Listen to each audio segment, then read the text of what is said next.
กิจกรรมสวดมนต์ความเพียรพระปิดตายอดเสถียรหลวงปู่ทวดวิดอมโลรหัส153ครั้งที่113วันที่2เดือน3พุทธศักราช2569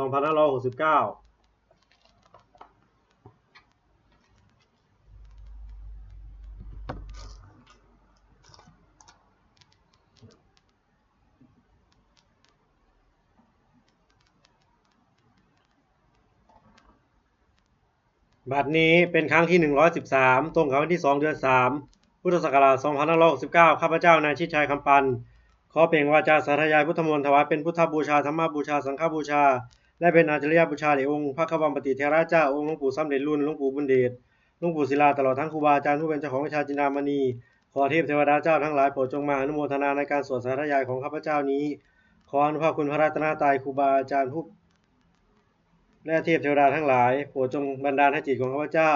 เป็นสมาธิอันควรแก่การสวดสาธยายมนต์ต่อไปบทสวดชุมนุมเทวดาสามันตาจักวาเลสุอัตตราคัจฉันตุเทวตาสัทธัมมังมุนิราชสาสุนันตุสาขโมคทังสักเขกาเมจารุเปคิริสิขารตเตจันทลิเควิมาเนอิเบรเทจาคาเมตารุวนาคาเนเคหวัตุมนิเคเตอุมมาจยันตุเทวาชลทลวิสเมยคาคันทพนาคาทิทันตาสันติเกยังมุนิวารวัจนังสาทโวเมสุนันตุธรรมสวนกโลยัมปทันตาธรรมสวนกโลยัมปทันตาธรรมสวนกโลยัมปทันตาบทสวดนามการสิทธิคาถานะโมตัสสะภะคะวะโตอะระหะโตสัมมาสัมพุทธัสสะนะโมตัสสะภะคะวะโตอะระหะโตสัมมาสัมพุทธัสสะนะโมตัสสะภะคะวะโตอะระหะโตสัมมาสัมพุทธัสสะบทสวดสัจจกิริยาคาถานาติเมสรณังอัญญังพุทโธเมสรณังวรังเอเตนะสัจวาเชนะโสติเมโหตุสัพพทานาติเมสรณังอัญญังธัมโมเมสรณังวรังเอเตนะสัจวาเชนะโสติเมโหตุสัพพทานาติเมสรณังอัญญังสังโฆเมสรณังวรังเอเตนะสัจวาเชนะโสติเมโหตุสัพพทา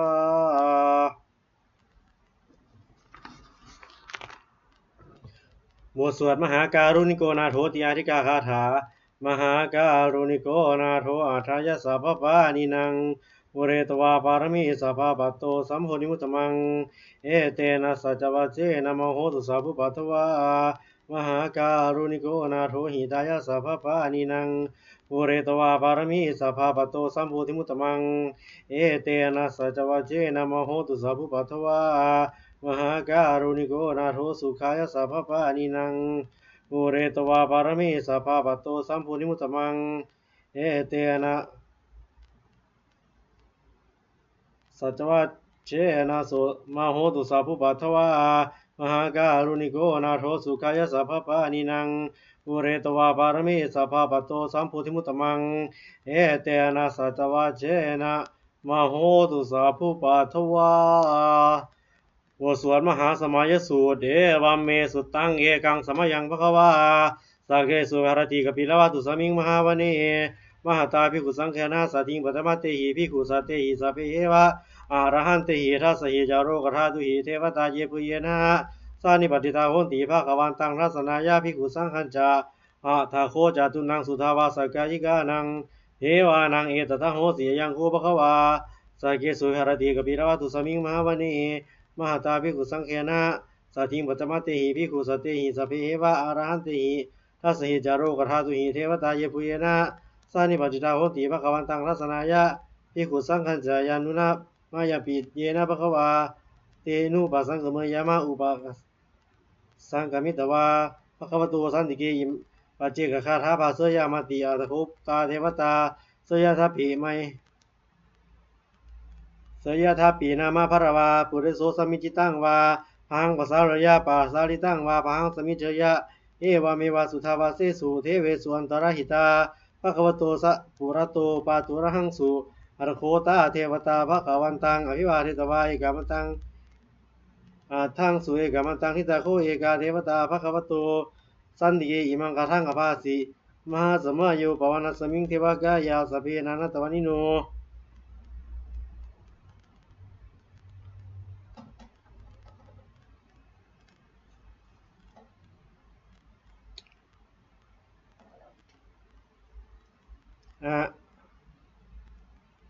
อาตโคตาเทวตาภควันตังหิวาทิตวา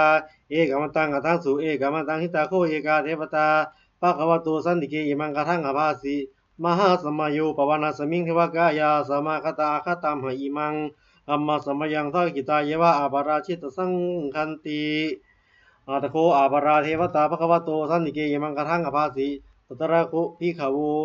สมาทหังสุจิตังอัตโนอุจุกรรมกังสุสาราธิวะเนตานิคเหตวาอินทาริยานิรักขันติปันทิตาติอาระโคอาปราเทวตาภควโตสันติเกอิมังคาทังอาภาสีเชตวาคีรังเชตวาปาริคังอินทาคีรังโอหจามะเมชาตาตรันติสิเตจารันติสุทาวิมาลาจักขุมตาสุท่านตาสุนาคาติอาตโคอาปราเทวตาภควโตสันติเกอิมังคาทัง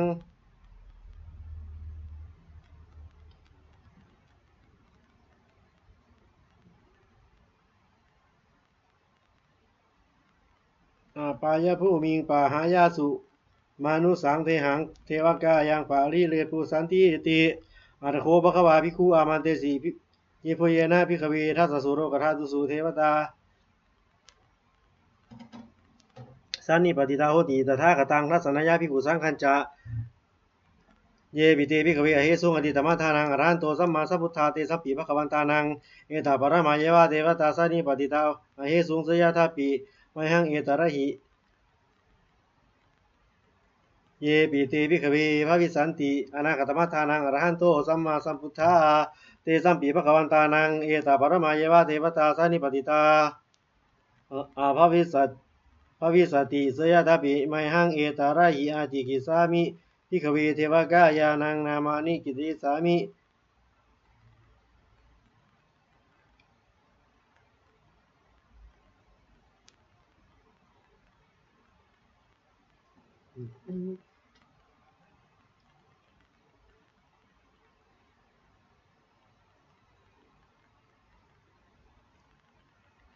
ทโคภควาภิกขุอามันเตสีเยภูเยนะภิกขเวทัสสะสุโรกธาตุสุเทวตาสันนิปติตาโหติอาทาคตังทัสสนายาภิกขุสังคัญจะเยปิติภิกขเวอเหสุงอดิตมัฏฐานังอรหันโตสัมมาสัพพุทธาเตสัพปิภควันตานังเอตปรมาเยวะเทวตาสันนิปติตาอเหสุงสยะทัปปิไมหังเอตระหิเยปิติภิกขเวภวิสันติอนาคตมัฏฐานังอรหันโตสัมมาสัพพุทธาเตสัมปีภควันตานังเอตาปรมาเยวะเทวตาสันนิปติตาภวิสันติเสยทัปปิไม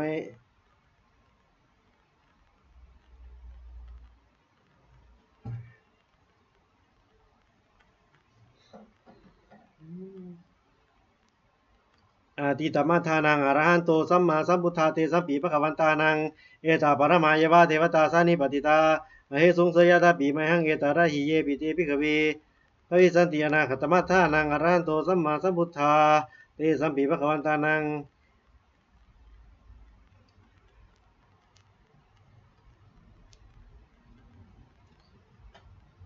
เอตาปรมาเยวะเทวตาสันนิปติตาภวิสันติเสยทัปปิไมหังเอตาระหิอาจิกิสามิภิกขเวเทวกายานังนามานิกิตยิสามิภิกขเวเทวกายานังนามานิเทศิสามิภิกขเวเทวกายานังนามานิตังสุนาถาสาธุกังมนัสสิกโรธาอาสิสามิตีภควันตัง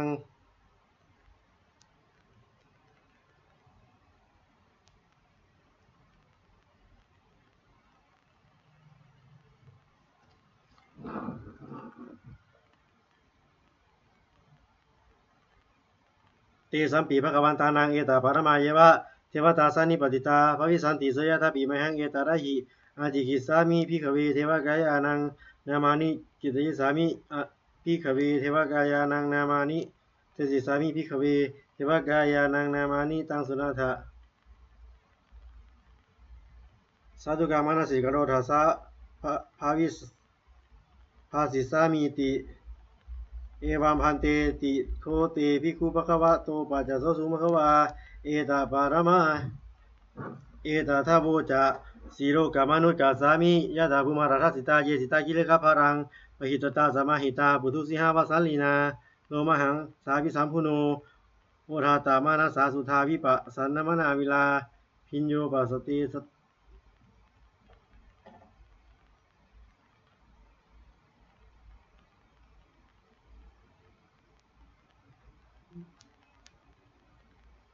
โตอมันตยิสัทธาเทวกายาอภิกันตาเตวิชานาถา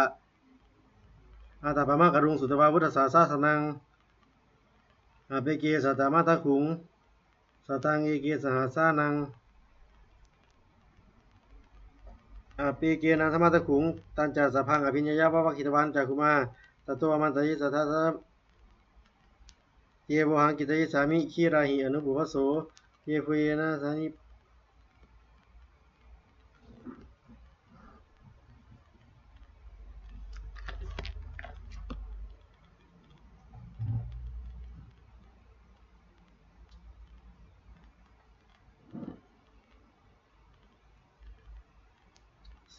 สัตตาสหัสสาวายขากุมากปิลวัฏวาอิทิมันโตชุติมันโตนาวันโตสัสสิโนโมทัมมานาภิกามุภิกขุนาสามิติงวานังชาสหัสสาเหมวตายคานานาตวานิโนอิทิมันโตชุติมันโตนาวันโตสัสสิโน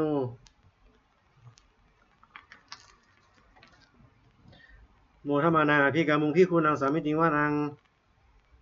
สาตาคิราติสหัสสายคานานาตวานิโนอิทิมันโตชุติมันโตนาวันโตสัสสิโนโมทัมมานาภิกามุภิกขุนาสามิติงวานังอิเจเตโสรสหัสสายคานานาตวานิโนอิทิมันโตชุติมันโตวนาวันโตยัสสะสิโนมุทามานาภิกามุงภิกขุนังสามิติงวานัง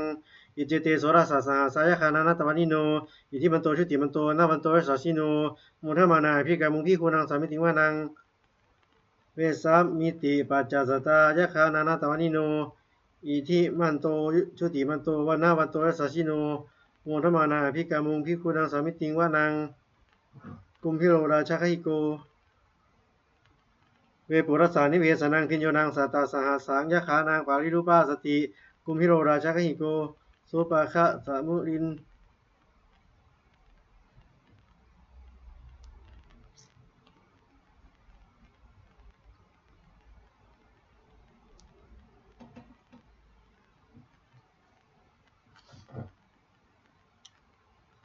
อิทิมันโตชุติมันโตนาวันโตยัสสะสิโน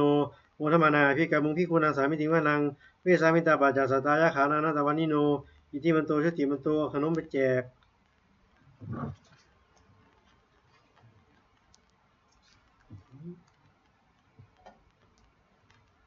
อิเจเตโสรสสหสายะขานานาตวานิโนอิทิมันโตชุติมันโตวนาวันโตยัสสะสิโนโมทมานาภิกามุงภิกขุนังสามิติงวานังเวสามิตาปัจจสัตตายะขานานาตวานิโนอิทิมันโตชุติมันโตนาวันโตยัสสะสิโนโมทมานาภิกามุงภิกขุนังสามิติงวานังกุมิโรราชกหิโกเวปุรสานิเวสนังพิญโยนังสัตตาสหัสสังยะขานังปาริรูปาสติกุมิโรราชกหิโกโสปาคาสามิติงวานังปุริมาทิสังปุริมันจาทิสังราชาทัตตรัตโถปัสสาสติขันธพนังอธิปติมหาราชายสัสสิโสปุตตปิตาสาภาโวอินทมานามหาภราอิทิมันโตชุติมันโตนามันโตยัสสะสิโนโมทัมมานาภิกามุงภิกขุนังสามิติงวานังทักขีนันจาทิสังราชากุเวโรตาปัสสาสติกุมพันธานังอธิปติมหาราชายสัสสิโส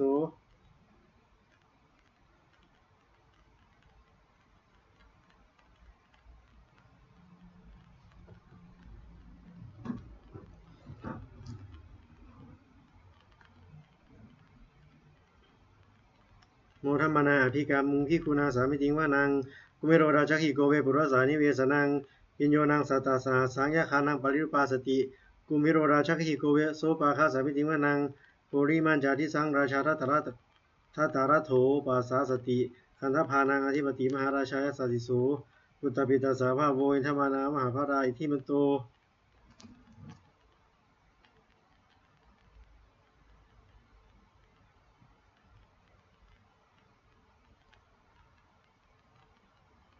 ปุริมันจาดิสังราชาทัตตลัทโธปัสสาสติคันธพานังอธิปติมหาราชายสาสิโส